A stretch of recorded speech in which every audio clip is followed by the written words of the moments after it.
Assalamualaikum dear students, welcome on my YouTube channel A level physics and A level maths. अच्छा, तो right now we are doing part 2 electric current और potential difference जो है electric current वाला temperature chapter जो है उसका हम पार्ट 2 कर रहे हैं। तो इसमें हम देखेंगे आज चार्ज पार्टिकल्स। तो स्टूडेंट्स देखें हमारे पास चार्ज पार्टिकल्स इलेक्ट्रॉन जो बेसिकली हुआ करता है टाइनी नेगेटिव चार्ज कैरी करता है, ठीक है, जिसकी वैल्यू होती है 1.6 एक्सपोनेंट माइनस 19, ठीक है। अच्छा, इस चार्ज को हम जो है वो इस चार्ज का जो मैग्नीट्यूड है इसको हम माइनस ई से रिप्रेजेंट करते हैं। बहुत ही ज़्यादा छोटा चार्ज होता है तो इसको हम कहते हैं कि ये इलेक्ट्रॉन इसमें बहुत छोटा आता है इलेक्ट्रॉन का चार्ज, इसलिए वो कह रहा है कि हमारे पास बहुत ज़्यादा इलेक्ट्रॉन हमें चाहिए ताकि हम 1 कूलम बना सकें, ठीक है। 1 कूलम ऑफ चार्ज बनाने के लिए फिर वो कह रहा है कि अंदाज़न 6 मिलियन इतने ज़्यादा इलेक्ट्रॉन्स हमें चाहिए, ठीक है। वहाँ पर वो लिख रहा है, लेकिन 6 के बाद कितने ज़ीरो आ रहे हैं, तो इसका मतलब वो बताना ये चाह रहा है कि चार्ज का जो मैग्नीट्यूड है बहुत ज़्यादा कम होता है, छोटा होता है। स्टूडेंट्स अभी हम बात कर रहे हैं कि इक्वेशन ऑफ द करंट की। इक्वेशन ऑफ करंट कैसे आएगी, देखो वो बता रहा है हमारे पास कॉपर, सिल्वर और गोल्ड ये जो हैं वो गुड कंडक्टर्स हैं, ठीक है। इलेक्ट्रिक करंट के ज़ाहिर बातें हैं, इसमें इलेक्ट्रॉन्स की ज़्यादा पाई जाती है, इस वजह से सिर्फ इसको फोर्स चाहिए होती है और वो इलेक्ट्रॉन फ्लो करना शुरू हो जाते हैं, तो इसलिए कंडक्टर्स अच्छे हैं ये। अच्छा, large number of conduction electrons copper wire में होते हैं, इसी वजह से जो कंडक्शन इलेक्ट्रॉन्स की वजह से कंडक्शन ज़्यादा होती है। अब वो एक हमारे पास फार्मूला डिराइव करना चाह रहा है नंबर डेंसिटी के हवाले से। जितने इलेक्ट्रॉन्स नंबर डेंसिटी हमारे पास n है, ठीक है, और इलेक्ट्रॉन्स पर यूनिट वॉल्यूम, ठीक है। तो नंबर डेंसिटी क्या होगी, n इक्वल टू डेंसिटी हमें पता है मास अपॉन वॉल्यूम, ठीक है। तो ये होता है मास पर यूनिट वॉल्यूम, ठीक है, क्योंकि मास या हम जो चार्ज लें इलेक्ट्रॉन्स का ले रहे हैं तो ये हो जाएगा इलेक्ट्रॉन का मास और डिवाइड बाय वॉल्यूम। अब वॉल्यूम में कुछ चीज़ें आएंगी वो हम देखते हैं डायग्राम के हिसाब से, तो आपको ज़्यादा समझ में आएगा। जो स्टूडेंट यहाँ पे हम समझते हैं हमारे पास नंबर डेंसिटी का फार्मूला क्या है। नंबर डेंसिटी होती है n, तो नंबर डेंसिटी जो n होती है उसका फार्मूला होता है, मैंने पीछे बताया था, मास पर यूनिट वॉल्यूम, ठीक है। डेंसिटी का होता है मास पर यूनिट वॉल्यूम।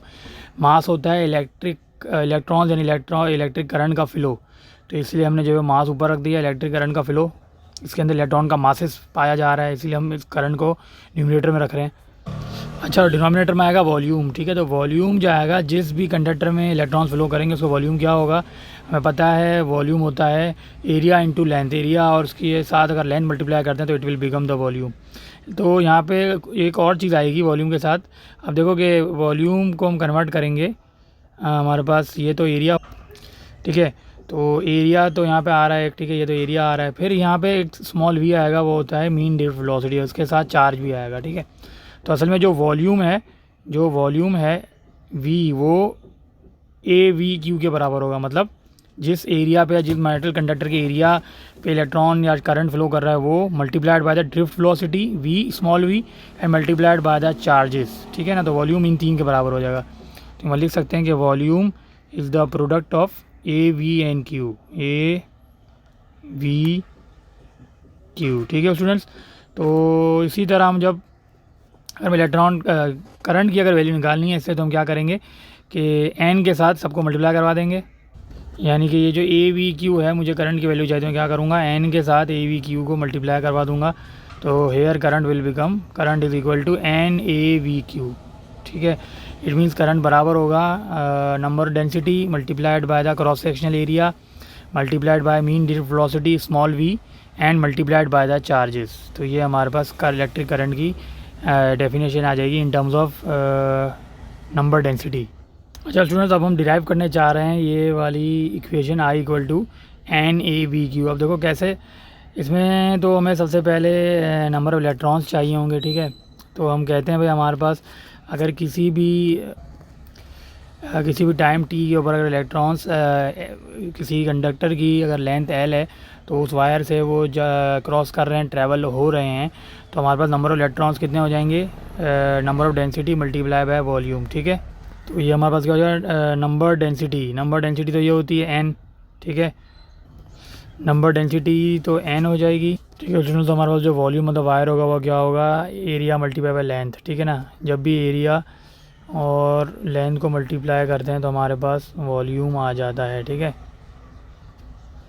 क्योंकि metre square into metre becomes metre cube. अच्छा, अब हमें क्या करना है कि क्योंकि हमें नंबर ऑफ़ इलेक्ट्रॉन से चार्ज ऑफ इलेक्ट्रॉन्स पे जाना है, इसकी वजह ये हमारे पास कि देखें आपको क्यू नज़र आ रहा होगा, इसमें आपको क्यू नज़र आ रहा है इस इक्वेशन में। तो इसका मतलब हमें चार्जेस पे जाना है। तो देखो चार्जेस पे कैसे जाएंगे, सिंपल सी बात है कि चार्जेस इलेक्ट्रॉन का मतलब क्या है कि इस तरह आप समझो कि अगर एक इलेक्ट्रॉन का मुझे चार्ज निकालना है, ठीक है, तो इलेक्ट्रॉन का चार्ज तो हमारे पास 1 × 10⁻⁻⁹ ही होगा, ठीक है। अगर हमारे पास नंबर ऑफ इलेक्ट्रॉन ज़्यादा होते हैं समझो, ठीक है, तो हमें क्या करना पड़ेगा, जैसे हमारे पास 2 इलेक्ट्रॉन्स के लिए है तो हमें 2 से मल्टीप्लाई करना पड़ेगा, ठीक है। इसी तरह हमारे पास अगर एक इलेक्ट्रॉन का चार्ज तो हमारे पास है, ठीक है, अब हमें 10 इलेक्ट्रॉन के लिए चार्ज चाहिए तो हमें 10 इलेक्ट्रॉन से मल्टीप्लाई करना पड़ेगा। तो इसका मतलब ये है कि we need to have some number, ठीक है, यहाँ पे नंबर ऑफ़ इलेक्ट्रॉन्स हमें चाहिए होंगे। तो नंबर ऑफ़ इलेक्ट्रॉन्स को हम बेसिकली क्या कहते हैं, नंबर ऑफ़ इलेक्ट्रॉन्स हमने यहाँ निकाला हुआ है, ठीक है। तो नंबर ऑफ़ इलेक्ट्रॉन्स को चार्ज ऑफ इलेक्ट्रॉन से मल्टीप्लाई कर देंगे। तो अब देखो कि चार्ज इलेक्ट्रॉन कैसा आएगा, जो इलेक्ट्रॉन का चार्ज है, ठीक है, इलेक्ट्रॉन का चार्ज हमें पता है ई होता है, उसको हम नंबर ऑफ़ इलेक्ट्रॉन से मल्टीप्लाई कर देंगे, ठीक है। तो NaL हमने जो ऊपर निकाला है उसको हम यहाँ प्लेस कर देंगे, ठीक है। तो जब हम इसको यहाँ प्लेस करेंगे तो चार्ज ऑफ इलेक्ट्रॉन हमारे पास आ जाएगा, चार्ज इलेक्ट्रॉन हमारे पास क्या आ जाएगा, NaLe, ठीक है, ये हमारे पास चार्ज इलेक्ट्रॉन आ जाएगा। अच्छा स्टूडेंट्स, अब देखें कि हमारे पास हमें लेफ्ट हैंड साइड पर करंट चाहिए। देखें यहाँ पे हमारे पास लेफ्ट हैंड साइड पर करंट लाना है हमें, ठीक है। तो हम क्या करेंगे, चार्ज को अगर मैं टाइम से डिवाइड कर दूँ तो मेरे पास करंट आ जाएगा, ठीक है। तो इसका मतलब क्या है, देखो ये हमारे पास Q है चार्ज, ठीक है। तो अगर Q को लेफ़्ट जो इक्वेशन का रूल है जो हम लेफ़्ट पे करेंगे वो हम राइट पे भी करेंगे। तो अगर मैं लेफ़्ट पे डिवाइड कर दूँ टाइम से, ठीक है, तो इस पूरे को भी मैं डिवाइड कर दूँगा, राइट हैंड साइड को भी मैं डिवाइड कर दूँगा टाइम से, ठीक है। तो एक काम ये मुझे करना पड़ेगा, इसकी वजह ये है कि मुझे करंट चाहिए, और करंट क्या होता है, चार्ज पर यूनिट टाइम, ठीक है। तो अब देखो जब मैंने लेफ्ट हैंड साइड को टाइम से डिवाइड किया और राइट हैंड साइड को भी टाइम से डिवाइड किया तो Q/T किसके बराबर आ जाएगा, करंट के, ठीक है। तो इसीलिए मैंने यहाँ पे करंट लिख दिया, ठीक है, यहाँ पे लिखा करंट। और इसी तरह हमारे पास जब राइट हैंड साइड टाइम से डिवाइड होगा, राइट हैंड साइड जब टाइम से डिवाइड होगा तो ये मेरे पास आ जाएगा charge electron charge per unit time, ठीक है। अच्छा अब देखो हमारे पास इसको हम E को अलग कर लेंगे, ठीक है, और L/T हम अलग कर लेंगे। इसकी वजह ये कि हमें वो चाहिए ना, वेलोसिटी चाहिए, ठीक है, डिस्टेंस पर यूनिट टाइम हमारे पास वेलोसिटी होती है। स्टूडेंट यहाँ मैंने क्या किया है, देखो ये मैंने लिख लिया NA, ठीक है, E यहाँ लिख लिया, और जो L/T है वो अलग कर दिया, ठीक है, L/T मैंने अलग कर दिया, ठीक है, L/T मैंने अलग किया।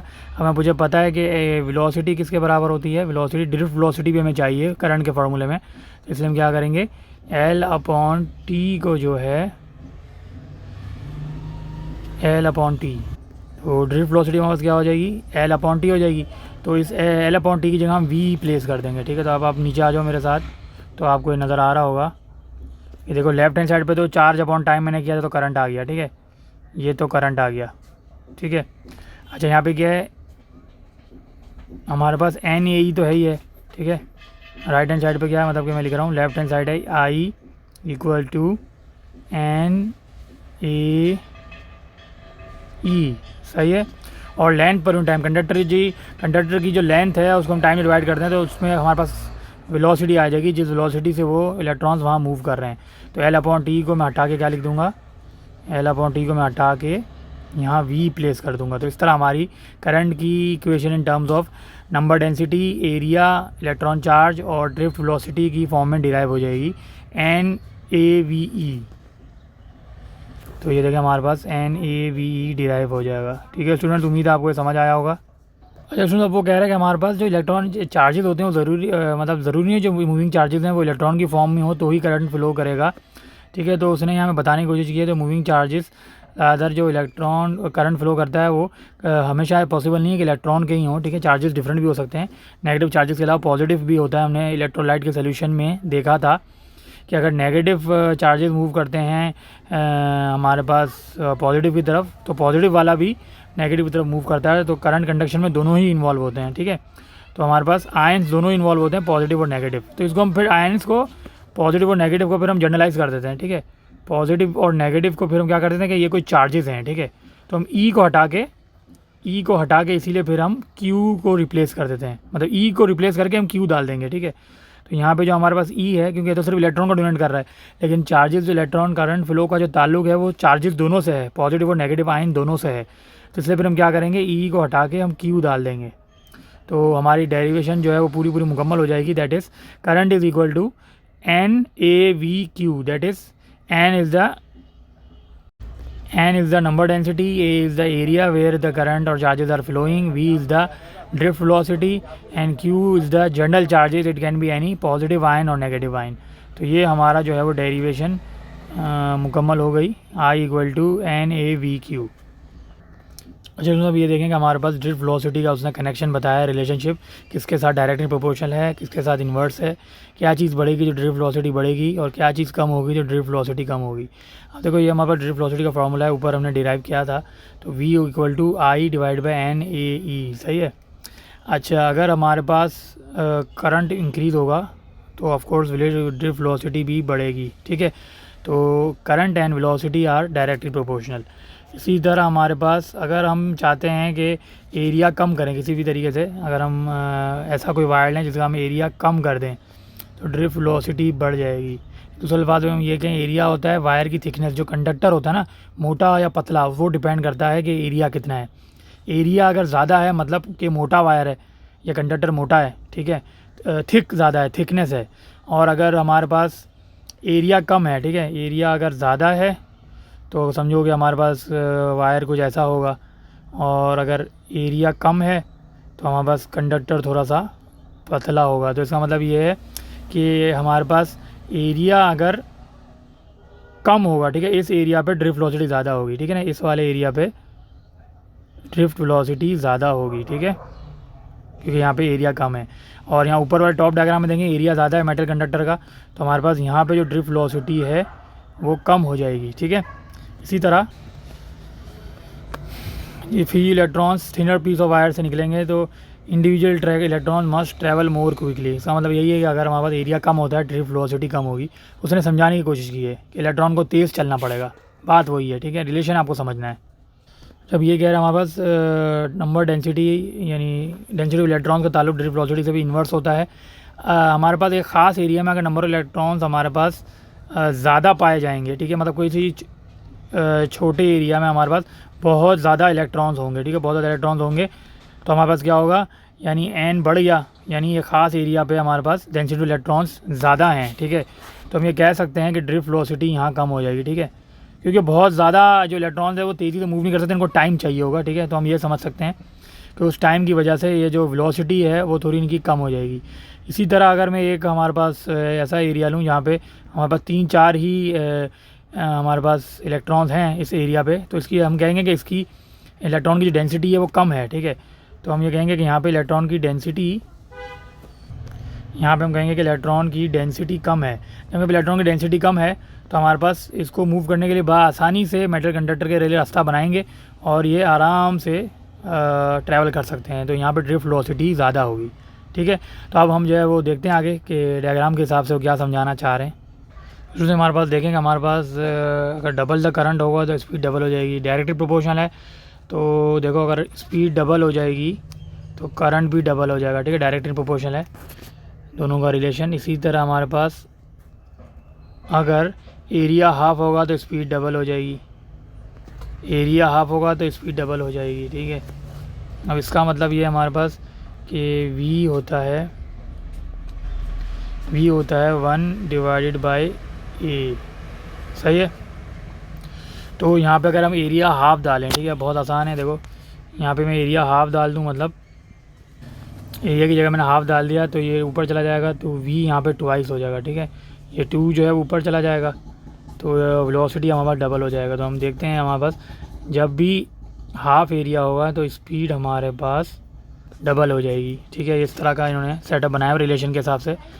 अच्छा, और हमें ये भी पता है कि हमारे पास V क्या होता है 1 डिवाइडेड बाय एन। अब इसका मतलब यह है कि किसी बड़े एरिया में अगर बहुत किसी खास एरिया में अगर बहुत कम इलेक्ट्रॉन की डेंसिटी पाई जा रही है, यानी नंबर ऑफ इलेक्ट्रॉन्स कम पाए जा रहे हैं, तो इसकी वेलोसिटी ज़्यादा होगी, ड्रिफ्ट वेलोसिटी ऑफ कोर्स ज़्यादा होगी, इसको पाथ आसानी से मिल रहा है ट्रैवल होने में, ठीक है। आपस में inter collision between the electrons, inter collision between the walls of the container, वो सब नहीं होगा, ठीक है। तो इस वजह से उनकी एनर्जी, या समझो कि हम कह सकते हैं काइनेटिक एनर्जी, कहीं पे भी ज़ाया नहीं होगी, वो फौरी तौर पे जो है वो अपोजिट हमारे पास इलेक्ट्रोड पे मूव कर जाएंगे, ठीक है। तो इसीलिए हमारे पास क्या है कि देखो, अगर हमारे पास इलेक्ट्रॉन डेंसिटी या नंबर ऑफ इलेक्ट्रॉन्स किसी ख़ास एरिया में कम होंगे, तो वेलोसिटी जो है वो वहाँ पे, या ड्रिफ्ट वेलोसिटी उस इलेक्ट्रॉन्स की मूव करने की ज़्यादा होगी। तो स्टूडेंट्स हम ये देखते हैं कि उसने एक हमें पिक्चर बताई हुई है, ड्रिफ्ट वेलोसिटी ऑफ इलेक्ट्रॉन जो है वो चेंज हो जाती है by thinking the flow of water, ठीक है। High rate of water flow के लिए हमें क्या चाहिए, वाटर को तेज़ मूव करना चाहिए। वाटर को हम कह सकते हैं इलेक्ट्रिक करंट है। तो स्टूडेंट ऐसा ही हमारे पास कि अगर हमारे पास अगर हम एक मोटा पाइप है, एक मोटा पाइप से बड़ा आसानी से नॉर्मल फ्लो से पानी गुजर जाता है, लेकिन जैसे ही आप पाइप को प्रेस करते हैं, दबाते हैं, तो बहुत तेज़ी से जो है वो इलेक्ट्रॉन फ्लो करता है। इसका मतलब यही है कि पानी की जो फ़्लो होने का सेटअप है, उसको हमने इलेक्ट्रॉन से एग्जांपल दी है, सही है ना। तो जो यही बताना चाह रहे हैं, जो हमारे सेमी कंडक्टर्स होते हैं जैसे सिलिकॉन और जर्मेनियम वगैरह, बहुत ख़ास हैं। मोबाइल, सैटेलाइट, जितनी भी हमारे पास रिसेंट कम्युनिकेशन डिवाइसेस हैं, वो सारी सेमी कंडक्टर डिवाइसेस पे ही डिपेंड करती हैं। तो वो कह रहे हैं कि हमारे पास सेमी कंडक्टर डिवाइसेस में, क्योंकि ज़ाहिर बात है बहुत ज़्यादा इलेक्ट्रॉन का करंट का फ़्लो चाहिए होता है, इसीलिए जो ड्रिफ्ट वेलोसिटीज़ होती हैं बहुत बहुत ज़्यादा होती हैं, मिलियन टाइम ग्रेटर दैन जो नॉर्मल मेटल्स होते हैं उसके मुकाबले में। जो नॉर्मल कंडक्टर्स होते हैं, कॉपर, सिल्वर वगैरह, उसके मुकाबले में जो सेमी कंडक्टर है, सिलिकॉन और जर्मेनियम, इसमें हमारे पास बहुत ज़्यादा तेज़ी से करंट फ्लो करता है, या दूसरे अल्फाजों में करंट की ड्रिफ्ट वेलोसिटी बहुत ज़्यादा होती है। और आपको पता है इंसुलेटर तो इतना ज़्यादा कंडक्शन करते ही नहीं है, ठीक है ना। तो बहुत ही ज़्यादा कम कंडक्शन होती है इंसुलेटर में।